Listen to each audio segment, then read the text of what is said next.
नमस्कार, मी निकिता पाटील आणि आपण पाहताय TV9 मराठी। बुलेटिनच्या सुरुवातीला आतापर्यंतच्या महत्त्वाच्या 100 घडामोडींचा वेगवान आढावा घेऊयात। पाहूयात महाफास्ट 100। युक्रेनमधल्या गोळीबारात एका भारतीय विद्यार्थ्याचा मृत्यू झालाय अशी माहिती भारताच्या परराष्ट्र मंत्रालयाने दिली आहे। नवीन शेखरप्पा असं विद्यार्थ्याचं नाव आहे। कर्नाटकातला तो रहिवासी आहे। तर या भारतीय विद्यार्थ्याच्या मृत्यूनंतर भारताने आता मोठं पाऊल उचललंय। युक्रेनमधली खार्किव आणि रशियातली बेल्गोरोड बॉर्डर ही भारतीय विद्यार्थ्यांसाठी खुली करण्यावर चर्चा सुरू आहे। युक्रेनमधील भारतीय विद्यार्थ्यांच्या प्रश्नावर नारायण राणे भडकलेत। संजय राऊतांनी प्रश्न विचारायला लावला का अशी प्रतिक्रिया नारायण राणे यांनी पत्रकारांना विचारली आहे।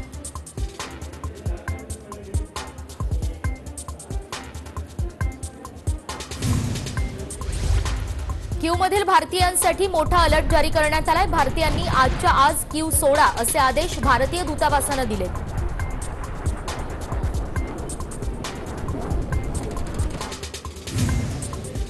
युक्रेनचे राष्ट्राध्यक्ष झेलेन्स्की हे युरोपियन संसदेमध्ये भाषण करताना भावुक झालेले बघायला मिळाले।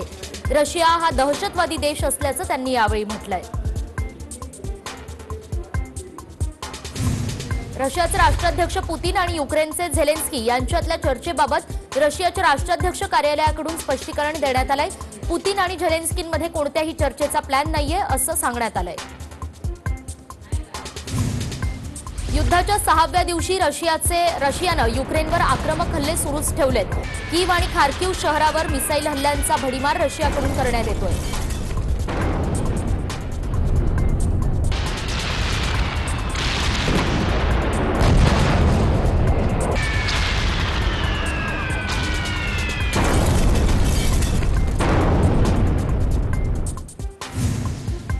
रशियन सैन्य युक्रेनमध्ये शस्त्रास्त्रांसह प्रवेश करण्याच्या तयारीत आहे। युक्रेन शहरात प्रवेश करणाऱ्या एका रस्त्यावर रशियाचे रणगाडे आणि ट्रकच्या लांबच लांब रांगा लागलेल्या बघायला मिळाल्या।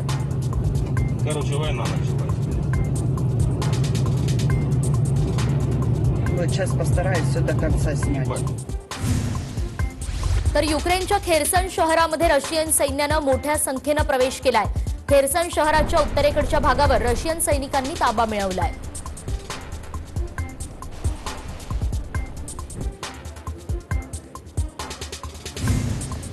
आणि रशियाचे 75% सैनिक हे युक्रेनमध्ये शिरले असल्याचा दावा अमेरिकेच्या पेंटागॉननं केलाय।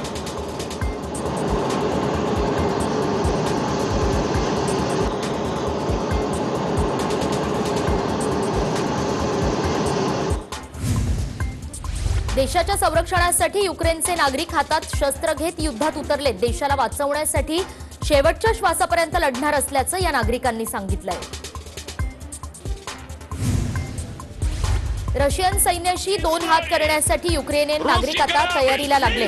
ओडेसा समुद्र किनाऱ्यावर रशियासोबत लढण्यासाठी नागरिकांची तयारी सुरू आहे। Этот народ не победить. Мужики, для истории. युक्रेनच्या खार्किव शहरावर रशियाने केलेल्या हल्ल्यांमुळे शेकडो घरांचं मोठं नुकसान झालंय। त्यामुळे घरांचं नुकसान झालेल्या नागरिकांनी घराबाहेर येत रशियाचा निषेध केलाय।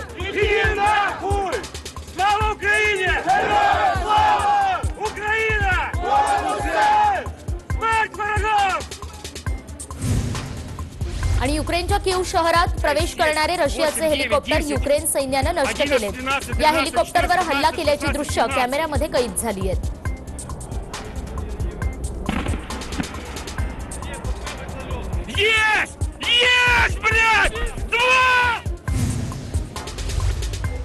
तर रशियन सैन्याच्या गाडीवरही युक्रेनियन नागरिकांनी हल्ला केल्याचा एक व्हिडिओ समोर आलाय।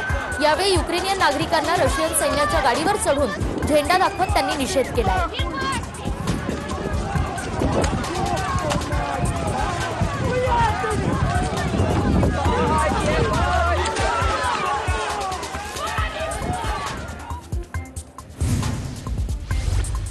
युक्रेन सैन्याने रशियन रणगाडे उद्ध्वस्त केलेत। कीव जवळच्या बोरोद्यांका या ठिकाणी असलेल्या रशियन टँकवर युक्रेननं जोरदार हल्ला करत इथले रणगाडे उद्ध्वस्त केलेत।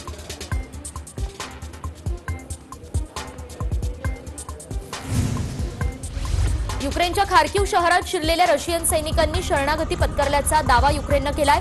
युक्रेन प्रशासनाने रशियन सैनिकांचा शरणागती पत्करतानाचा हा व्हिडिओ समोर आलेला आहे।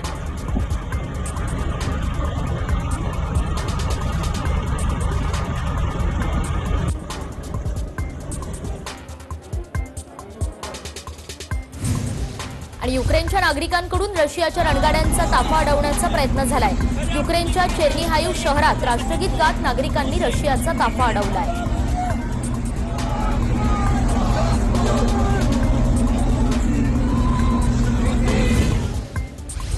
युक्रेनच्या मारियुपोल शहरात रशियन सैन्याने प्रवेश केल्यानंतर दोन्ही देशांच्या सैन्यामध्ये जोरदार चकमक झाली आहे। या चकमकीचा थरकाप उडवणारा व्हिडिओ समोर आलाय।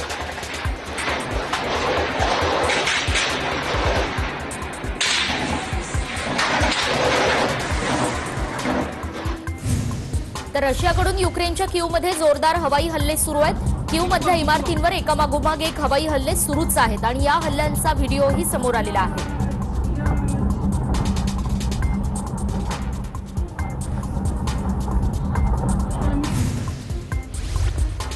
रशियाकडून युक्रेनमधल्या प्रमुख शहरांवर जोरदार हल्ले सुरू आहेत। खार्किव शहरातल्या एका इमारतीवर रशियानं मिसाईल डागल्याचा व्हिडिओ समोर आलाय। या हल्ल्यामुळे इमारतींचं मोठं नुकसान झालंय।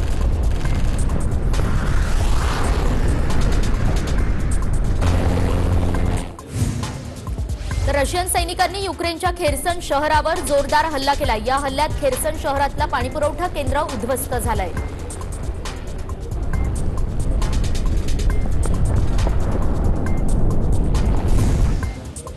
रशियाच्या हवाई हल्ल्यांना प्रत्युत्तर देण्यास युक्रेन सज्ज झालाय। कीवमध्ये युक्रेन सैन्यानं मल्टी रॉकेट लॉन्चर सिस्टीम कार्यान्वित केली आहे आणि याद्वारे रशियन विमान आणि हेलिकॉप्टरांना लक्ष्य केलं जात आहे।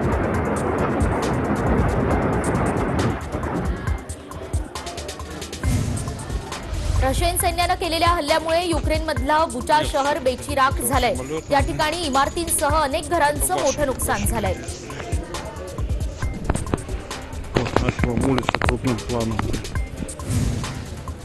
अमेरिकेच्या इशाऱ्यानंतर बेलारूसनं रशियासोबत युक्रेन विरोधात युद्धात न उतरण्याचा निर्णय घेतलाय।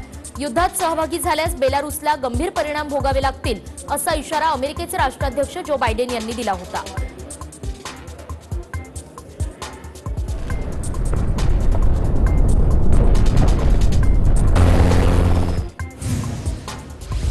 आणि जगभरातून युक्रेनमधल्या नागरिकांसाठी प्रार्थना केली जाते। युक्रेनला पाठिंबा देण्यासाठी डेन्मार्कमधल्या नागरिकांनी रॅली काढली आणि यावेळी मृतांना श्रद्धांजली अर्पण करण्यात आली।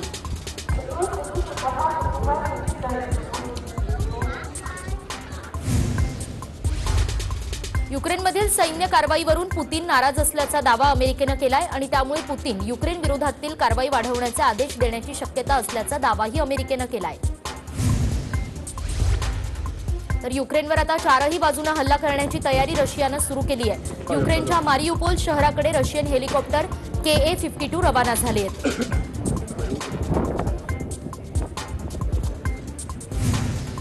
रशियाच्या हल्ल्यात युक्रेनचे टॉप एअर कमांडर शहीद झाले तर ओले सदर ओके सँचेस्को हे रशियाच्या हल्ल्यामध्ये शहीद झाले।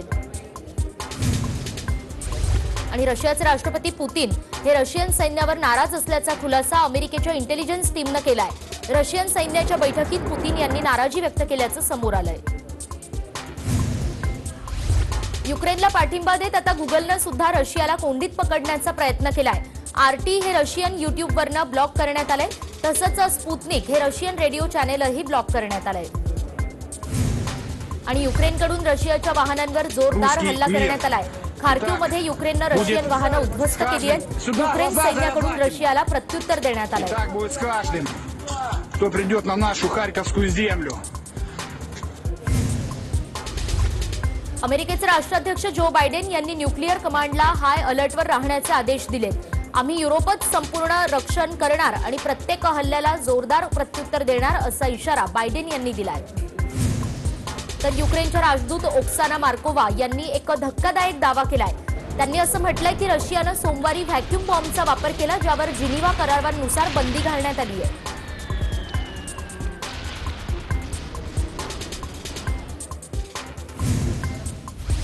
तर रशियाकडून युक्रेनवर थर्मोनिक बॉम्बचा सुद्धा भीषण हल्ला करण्यात आलाय आणि या हल्ल्यानंतर कांठळ्या बसवणारा आवाज निर्माण झाला होता।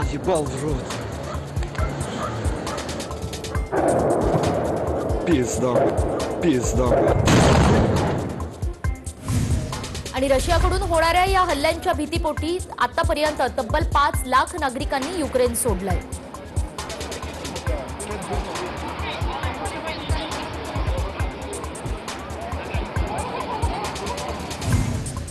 युक्रेनच्या कीव शहरात रशियाचे हल्ले वाढलेत. रशियन सैनिक कीवपासून फक्त 25 किलोमीटरच्या अंतरावर आहेत.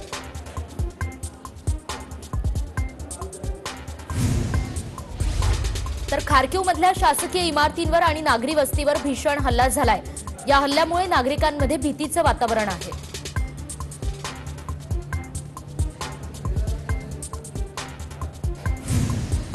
रशियाच्या नौदलाकडून आण्विक हल्ल्याची क्षमता असलेल्या पाणबुडीचा युद्धाभ्यास सध्या सुरू आहे.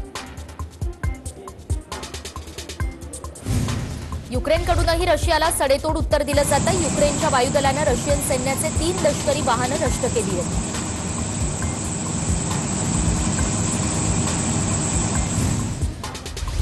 आणि रशियाच्या हल्ल्यानंतर खार्किवमधली परिस्थिती अत्यंत गंभीर झाली आहे. बॉम्ब हल्ल्यांमध्ये गाड्या आणि घरांचं मोठं नुकसान झालंय.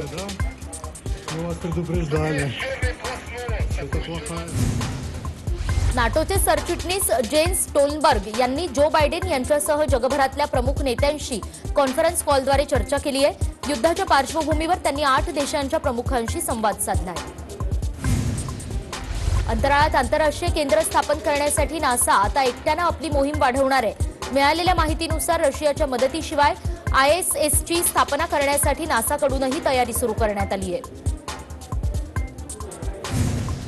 युक्रेनमध्ये अडकलेल्या 218 भारतीय विद्यार्थ्यांना घेऊन इंडिगोचं विमान भारतामध्ये परतलंय. रोमानियाच्या बुखारेस्टमधून या विद्यार्थ्यांना घेऊन हे विमान दिल्लीमध्ये दाखल झालंय. ऑपरेशन गंगाला आता भारतीय वायुदल सुद्धा सहकार्य करणार आहे. भारतीय वायुदलाच्या C-17 विमानाचा वापर हा ऑपरेशन गंगासाठी करण्याचे आदेश पंतप्रधान नरेंद्र मोदी यांनी दिले.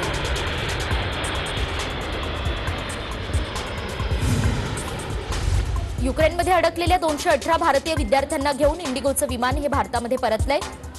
रोमानियाच्या बुखारेस्टमधनं हे विमान दिल्लीमध्ये दाखल झालंय. केंद्रीय आरोग्य मंत्री मनसुख मांडवीय यांनी विद्यार्थ्यांचं स्वागत केलंय.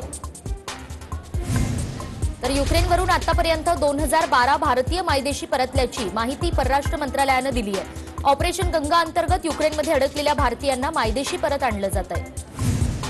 आणि युक्रेनमध्ये अडकलेल्या भारतीयांना आणण्यासाठी केंद्रीय मंत्री हरदीप सिंग पुरी हे आता हंगेरीकडे रवाना झालेले आहेत. खार्किवमध्ये रशियन फौजांच्या विमानांनी घिरट्या घालायला सुरुवात केली आहे. खार्किव शहरावर रशियन विमानातून आक्रमकपणे हवाई हल्ले करण्यात येत आहेत.